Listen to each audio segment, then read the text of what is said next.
For the past 10 years, I have driven everything from turbocharged Honda Civics making crazy horsepower all the way up to the Porsche 918, where the entire time I was thinking, oh my God, I have $1 million in my hand. But since that day, there haven't been a ton of exotics that have really captured my imagination without being crazy modified or anything along those sorts. There's always the certain unicorn car reviews that I've always had in mind.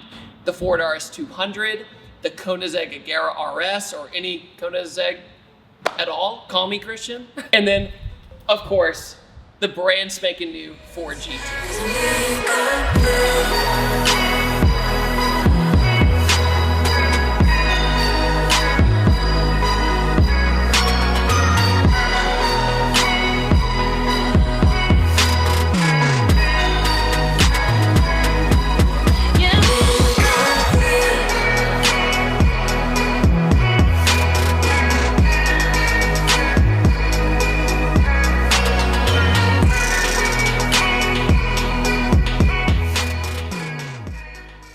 Okay, Ford GT, how do you get inside this thing? Well, one thing you'll notice is that when you open the door, I had zero idea that the car is missing. Like, all of this space is right here, and pretty much nobody talks about it.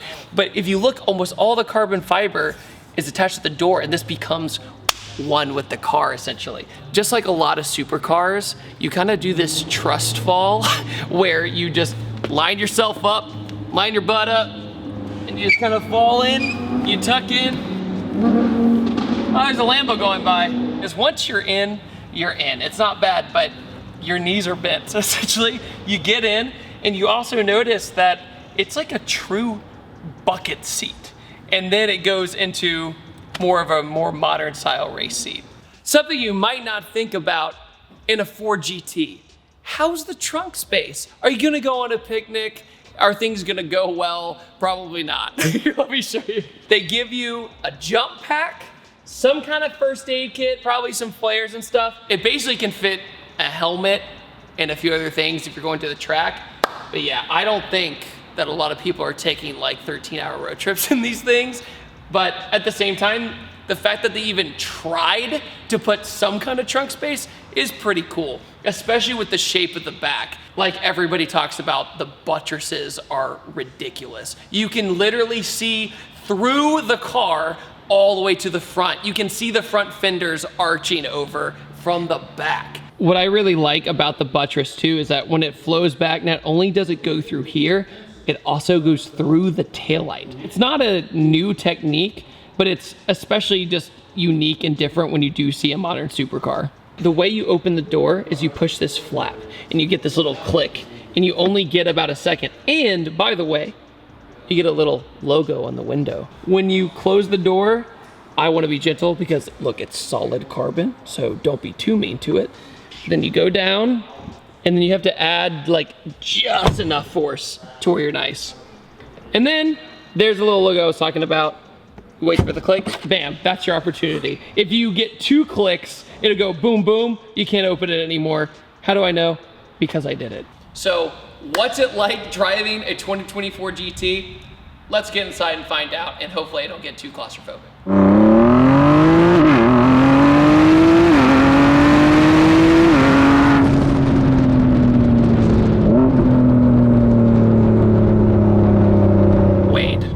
What are we in right now? I know, isn't this crazy? This is nuts. And you have to admit, you got to be like super good friends because we are like super close together. Yeah, so Ford GT, the ultimate feeling of being in an aircraft cockpit. It feels like I'm in a fighter jet. Right, like, exactly. Like, yeah. Not that I would know what a fighter jet feels like, but it gives you that aura, that sense. But the coolest thing so far is, I already knew that it did this, but the pedals coming towards you can't move the seats because it's part of the monocog. So when you pull the pedals towards you, the entire floorboard comes towards you. I thought it might be like a wind thing, you know, with like a Viper or something, where they just kind of slowly come back. You literally pull a strap and it goes, and it just slides on some rails. In this car, it's a full manual. so it's a real manual. Sweet. So it isn't going to shift for you if you over rev it. Okay, sweet. Right.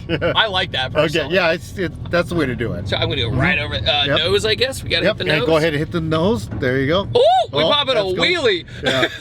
and it's really fast, which is great. No, that was, it's like in a Huracan, it's like, right, exactly. This is boom. Yeah. You know, oh my gosh.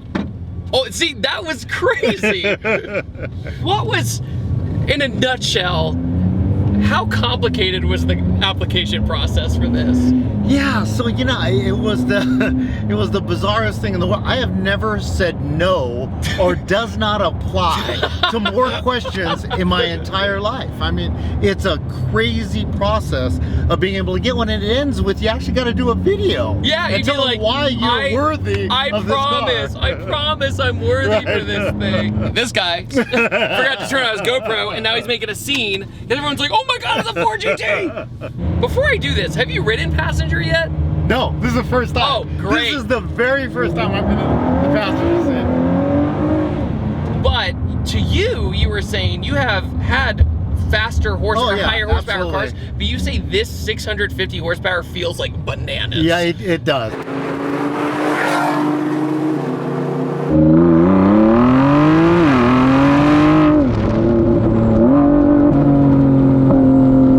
You know, just the flatness of the torque curve throughout the entire range, how it comes out of corners, and because it's so light and agile, it feels so much faster. And the carbon wheels. Oh yeah, carbon wheels, titanium lug nuts makes a big difference. So how much are the lug nuts, Wade? Yeah, so titanium lug nuts are an $1,100 upgrade, but worth every penny. No, you know? I agree. But like to an average Joe, could you imagine going into Advanced Auto Parts and being like, hey, these are $1,200 for your lug nuts. Yeah. We are so low to the ground. Like, I can't even express. That's the biggest thing, right? That it's hard for people to understand that haven't been in one, how low you are and how wide this car is. Yeah, I mean, it's like super wide.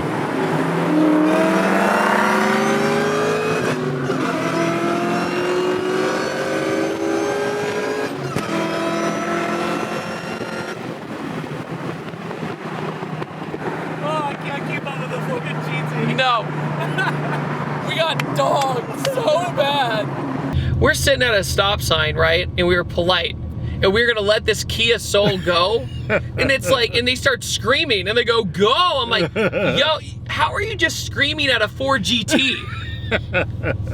Non-car people, car people. Meanwhile, we'd be like, oh, please go 4GT. Yes, no kidding. Please, like, I just want to see you go by. And I want to hear you go by. I want to hear you go by. Ready? Here we go. All right.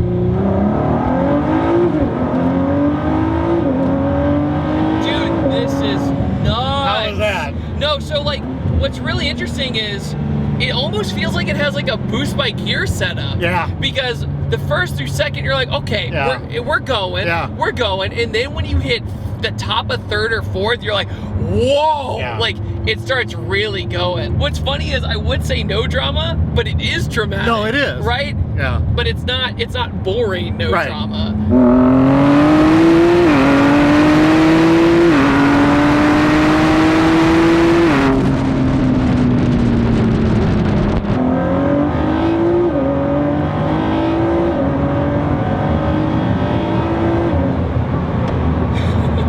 The wing came up. Okay, so congratulations. It did. No, you got the wing up. No, so, and it just goes, whoa, and it's hydraulic. So the McLarens and stuff is this very undramatic, like slow. That's like, we're done. It's like a Looney Tune. It's like, It's funny. We start the pull, right, Wade? And then the next time I look in the rearview mirror, air brake. Yeah. Like, that's all I see. And with 3 pulls, we're now running low on fuel. And it's a V6, which was their entire argument for Le Mans. You know, they can save gas because of displacement. I know that had to feel good from your side. It does. It does. Whoa. It feels really good. It goes. It's. I can't even describe it. There's no other supercar like it. There is nothing like it. The first through third, almost anybody could handle it. Yes, absolutely. But then top of fourth, it's like, whoa. Yeah. It feels like an 800 horsepower car. Yeah, it does. Not like a 600 horsepower car. So what do you do for a living? Which, by the way, Wade, what do you do, or what have you done in your past? So I'm the CEO of Legendary Companies, and we own a number of different automotive aftermarket companies. Sure. So this is and you know, we deal in classic and vintage vehicles. So that's why the GT really just summoned to my heart, because it's a homage to the GTs of the past. And so you know, it's a really great way to look at it, and connected car to me in a very visceral, honest way. So I just love the car. It's a great car. I was also, as you know, David, was the chairman of the board for SEMA, invited you and other influencers out. Not only are we industry guys, and this is our profession, but we're car guys. I mean, we love going there. SEMA was just always a place to reconnect with car guys you hadn't seen in a year. Absolutely. It was always the way. I feel thankful that I have driven things like the Aventador and big boy cars, like where in the city you're like, this sucks. But then you're on the highway, you're like, I'm Batman. Like, this is one of those cars where it doesn't, even though it is probably as wide as something like that, I don't know what it is about it. I think it's the body shape and being able to see the fenders that doesn't feel as intimidating. The EcoBoost motor, right? Everyone says they shouldn't have done it. They shouldn't have done it. But personally, I felt as though, from a historical standpoint, the way I look at cars is much more about history, and so I'm a nerd about that. But if you think about it, the GT40 used the prime technology at the time. The Ford GT was a heritage to that car, and then they're like, hey, now we just need to win. Like, what is the fastest way to win? And they went with the motor that was the most consistent, and that is, and they shaped it around that motor. I think that's a common misconception. It's interesting too, is the race car only makes like 450 horsepower or something like that. This makes 650, but the race car, it doesn't sound that great because it's straight pipe basically.